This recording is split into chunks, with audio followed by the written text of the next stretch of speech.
cette interview. Merci. Déjà on te félicite ñu baal la nga nuyu ñi lay seetaan. Ben maa ngi nuyu ñëpp di nuyu ñu seetaan di la nuyu yow et merci pour ton invitation. Écoute, on vient d'avoir en exclu la vidéo bi nga xam ne le clip bi nga def ak Arafat. Qui confirme toujours ce parcours ak ce talent bi nga am. Après la sortie de ton album voici des feats yi nga commencé di def. On a vu avec Dieyla cette fois-ci c'est avec Arafat. Pourquoi déjà ces série wu featuring yi nii lan moo ko waral. Ben parce que man dama am benn vision artistique man dama xam à peu près dama xam fi ma jëm du coup man artistes yi c'est des artistes que je sens et qui ont écouté le projet ñu nekk ni nice na du coup nañ def featuring et vu que c'est des artistes que je sens moi ça me faisait trop plaisir de vouloir faire des bons feats et que ça tabasse quoi. Et comment ça s'est passé avec ce collaboration bi yow ak Arafat.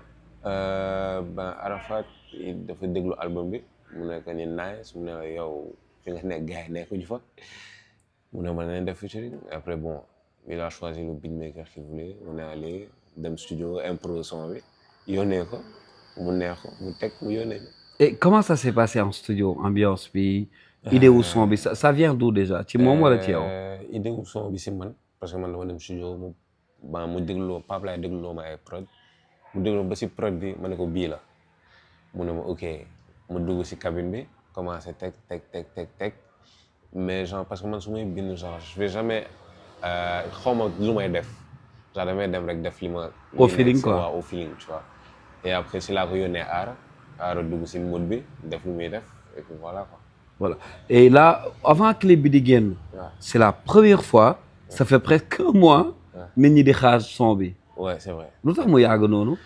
dafay yàgg parce que dañ ko waroon génne dans les meilleures conditions possibles xoolaat son bi lu mu gën a baaxee pour ñu mën ko jox nit ñi parce que seen nopp yi dafa précieux du coup il faut ñu jox leen lu baax pour ngeen déglu ko tu vois donc c'est pour ça ça a pris autant de temps mais là on y est et c'est l'essentiel. Et le son ça parle de quoi.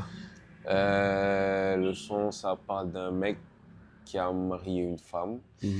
Mais personne ne s'y attendait parce que gars yi dañ ko doon naan non kii bëgg la da lay foowee amul assez de xaalis. histoire de mbëggeel quoi waroo ko topp tout ça mais au final tax na ko voilà.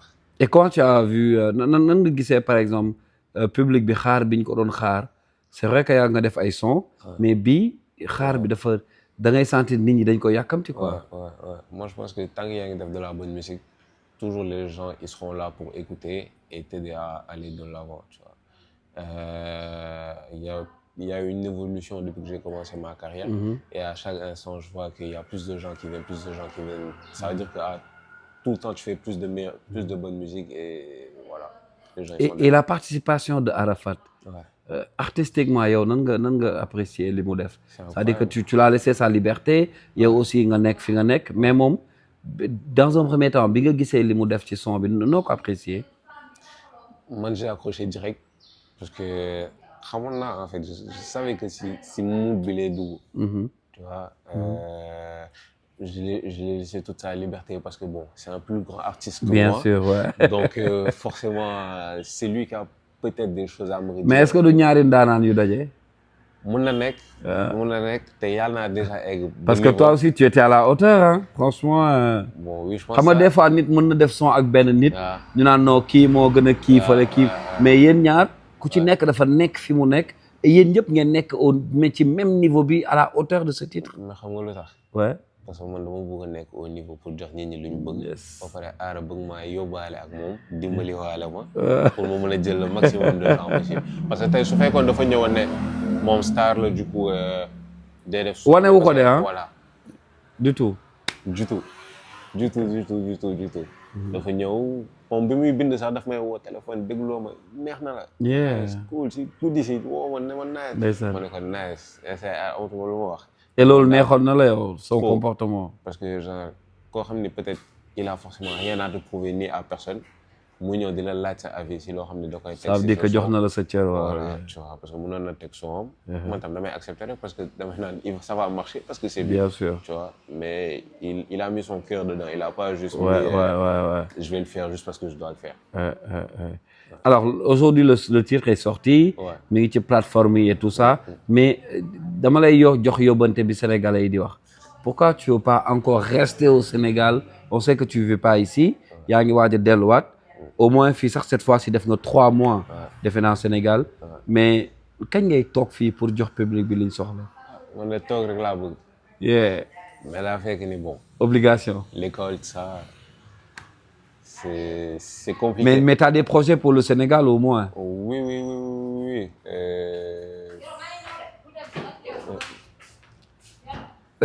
ambiance bi ah. waaw mënu ci ñàkk. dañuy filmer. xam nga lu tax. yéen ci ngeen bokk de ah. si clip bi. yéen ay fans. non parce que xam nga lu tax parce que si clip yëpp fépp vert laay tax donc c'est-à-dire fépp fu ma taxaw vert nga war a tax waaw. merci beaucoup. alors on disait que tout à l'heure pour le temps de kañ ngay peut-être rester au Sénégal pour dire est-ce que tu as des projets déjà pour le Sénégal. pour toog fi tuuti génne ko public bi mën ko enjoy ak yow. oui déjà il y a le premier album qui est sorti. Et que je rappelle que ça a été le 40e album le plus écouté en streaming au Sénégal en décembre 2024. Déjà, hein? Ouais, sans être forcément connu. Et sinon, mais loolu exploit la de. Ouais, je pense, hein. Bah mais si. Je pense. Si am nañu la fi jiitu amuñu loolu. Qu'est-ce qui a fait ça? La bonne musique, hein. Moi, la qualité. La qualité de la musique, avec toutes les personnes avec qui on a travaillé sur le projet. Ça veut dire qu'il y a une équipe derrière, très dynamique. Très grosse équipe derrière. Et sinon, des projets, enfin, j'ai que des projets pour le Sénégal. J'ai que ça, de toute façon. Un autre album en vue? Un autre album, mais pas maintenant. Là, on va faire des sons qui vont frapper. Qui va répondre à l'attente du public. D'accord. Alors, léegi balaa ma lay bëgguma la teelu yàgg parce que xam naa ni là je viens de te voir tout de suite là en exclu. vidéo bi léegi la génn gars yi nañ ko mën dem seetaan sur YouTube. Est-ce que cette collabo bi nga def ak Akhlou Brick on peut s'attendre nga def ko ak ñeneen ñi fi nekk nii sa même ñi nga bokkal génération par exemple. Bien sûr parce que enfin man ci man affaire bi collaboration kese la. Genre, il y a qu'en collaborant qu'on arrive à gravir les échelons, jël public qui jël ce public, xam nga. Bien sûr. Mën a dem plus haut, plus fort, mais mën naa def featuring avec toute la terre. Moi, tant que mu ngi neex rek, man maa ngi. Tegoo ay barrage. Waaw, man tant que mu ngi neex rek. Yónnee ma. Mais ak ñi ngay defal ñi nga bokkal même couleur musicale wala mën nañ la xaar nga def ak par exemple ay mbalaxmaan wala ay taasukat wala ay I don't know bongo man. Ben parce que par exemple Mag Ara on a un style très urbain, tu vois. Mais on arrive à faire des sons sur du mbalax. Donc ça, moi, je peux faire des featuring avec tout le monde. Mbalax, rappeur. En bongo.